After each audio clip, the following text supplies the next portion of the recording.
Hello everyone, this weekend's boxing. We will start in the UK actually.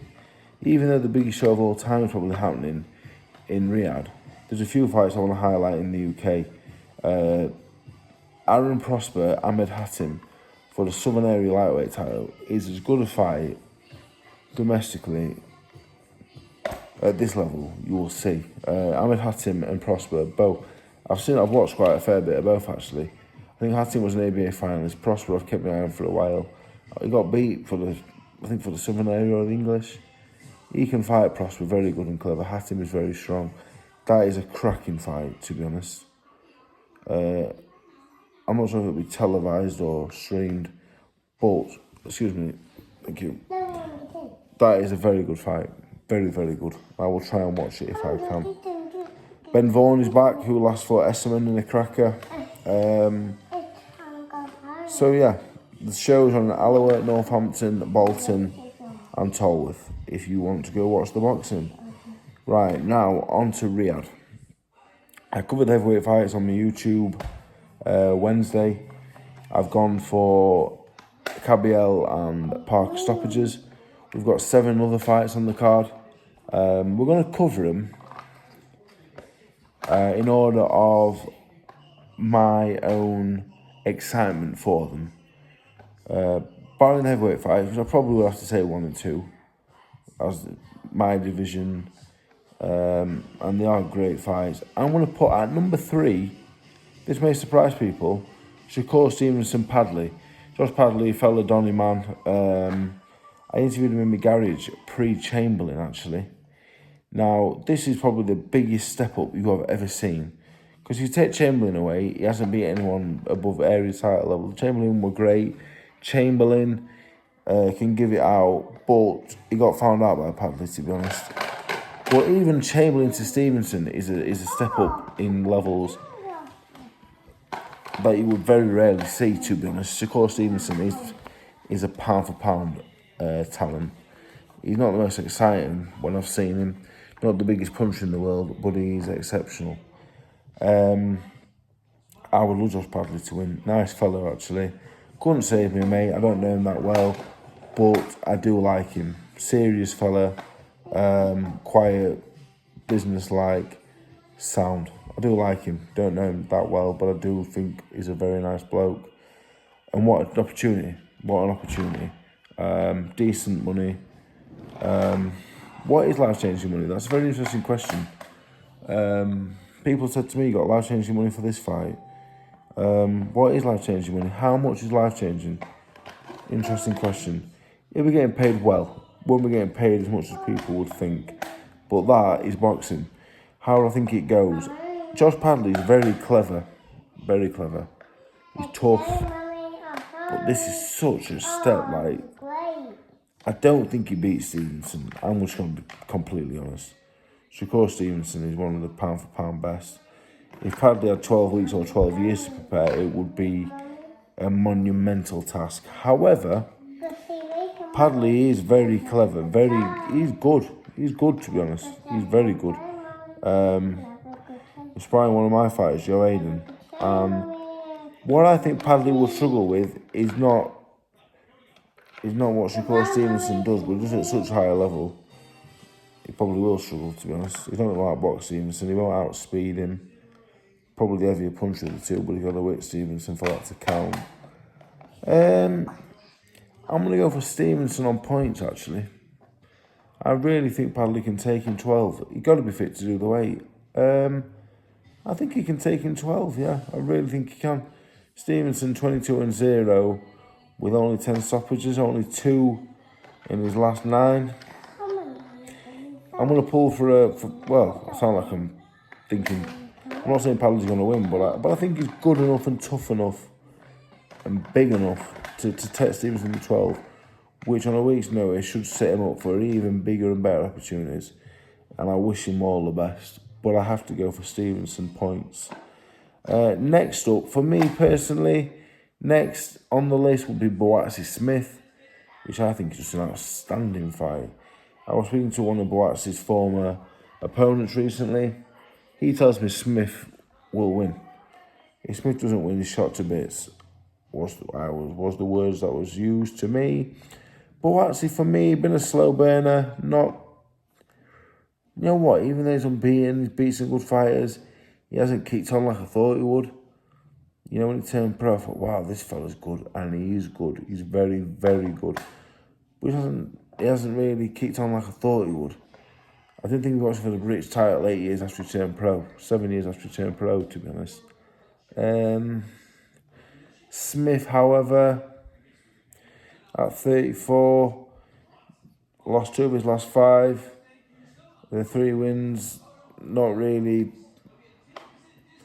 anything groundbreaking. I don't know, it's a difficult one to call for me. I think the best Callum Smith is better than the best bouts. Yeah, I think Smith was better than bouts will ever be, to be honest.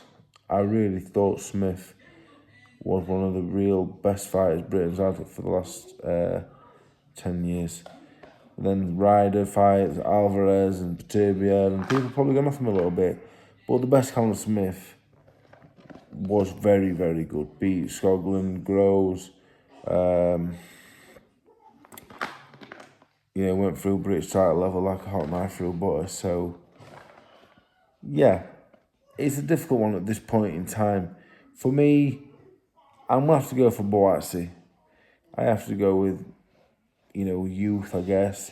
The man on the rise. Smith hasn't been the most active.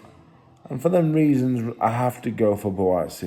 Although Smith, for me, a brilliant fighter. I enjoy watching Callum Smith, really good. Next, we have to go with Beterbiev Bivol. I watched the first fight, and I'll be honest, at the time of watching, when the final bell went, I always go with my gut instinct, what I thought of the final bell. I thought Bivol would get it. I thought Bivol won. Haven't watched it back since. But at the time, I thought Bivol won the fight. Yeah, I thought he won the fight. This is an immediate rematch, which you don't see very often. The immediate rematch, who will that suit? Beterbiev is 40. Bivol 34. Beterbiev, for me, for many fights now, actually, I have said, Beterbiev, this could be one too many for Beterbiev. The weight could do him. He could be too old. Could get old overnight. The weight might just destroy him. And his last 8 victories, he's won 7 by stoppage and he's beat Bivol. So I've been wrong a lot. I didn't think he would actually lose any of them fights, to be fair, apart from the Bivol one. But the weight and the age definitely will come into play at some point. As far as the rematch is concerned, I am going to go Bivol on points. I think it'll be very similar to the first fight. I think I wouldn't say I'm a Bivol supporter or a Beterbiev supporter. I'm not really a massive watcher of the boxing overseas, to be honest. Although I have watched 2 of these as they are pound for pound talents. But I've got to go Bivol. At 34, he's probably not getting any younger himself. But I just think the first fight only being 4 months ago, Beterbiev was getting down to the weight again so quickly. I am edging towards Bivol, but I am looking forward to it. Although it was only 5 on my list of fights I'm excited for to watch at the weekend. Next, Ortiz and Madrimov, which is a cracker. I'm not going to pretend to you all, as I never do, that I am the biggest watcher of boxing in America and wherever. But I've seen enough of both guys to have a decent opinion. Ortiz was being talked about like his next best thing. He then goes and struggles past Boachuk, and he's kind of been written off. He's not as good as they thought he was. Boachuk is a real world-class man. Boachuk is very, very, very good. And prior to that, he'd had 21 fights and stopped everyone, including Thomas Delorme, McKinson. McKinson's a good fighter. So I'm led to believe, I believe Virgil Ortiz is a real world-class man. Madrimov, however, I'm going to go Madrimov. I thought Crawford won the fight. I thought Crawford beat Madrimov. No problem. But the Kurbanov win, The Kurbanov win, the Colombo win.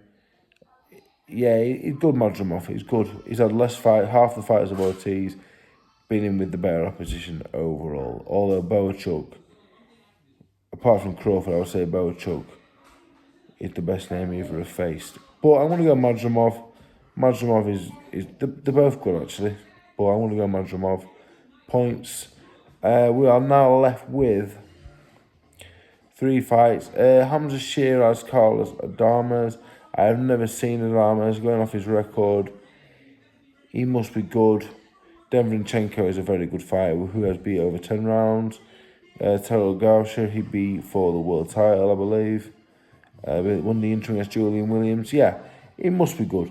But there must also be a reason why Shiraz is boxing him and not Ruslan Lara or anyone else. I'm going to go Shiraz based on the confidence of everyone around him. All I ever hear is this fella is the next great middleweight. So, due to that more than anything else, than any opinion of my own, I'm going to go with Shiraz by stoppage. And to finish off, we have Mohamed Alakel against Engel Gomez. I watched Alakel. He boxed when I boxed Fisher, actually. Alakel's pretty good, actually. He's not bad. He beat Campo and he put him over. And Campo's a good journeyman. Engel Gomez, also a good journeyman, but Gomez has a little bit of a go, so it'll be interesting. Ziad Al-Mayouf, the other fellows from Saudi Arabia, not great, to be honest. He already has a draw, struggle with a few journeymen. He's fighting Honestaz, Rodrigo Gomez, Oliveira. You would expect to win, however, he isn't a world beater. And yeah, that's this weekend's boxing. So yeah, the heavyweight fights, obviously, I'm really looking forward to. I'm hoping Josh Padley puts in a great performance. The main event is 2 pound for pound talents. You've got Shiraz for the world middleweight title, Ortiz Madrimov, Bouts Smith, which is just a massive domestic fight. I think this is the greatest show that I can think of. I can't think of anything better than this in my time as a boxing fan. So I am really, really, really looking forward to watching it. And do not forget Prospect against Hatim at Towarth Recreation Centre. That will be an absolute cracker. 2 very, very good fighters. And that is this weekend's boxing. Thank you for watching.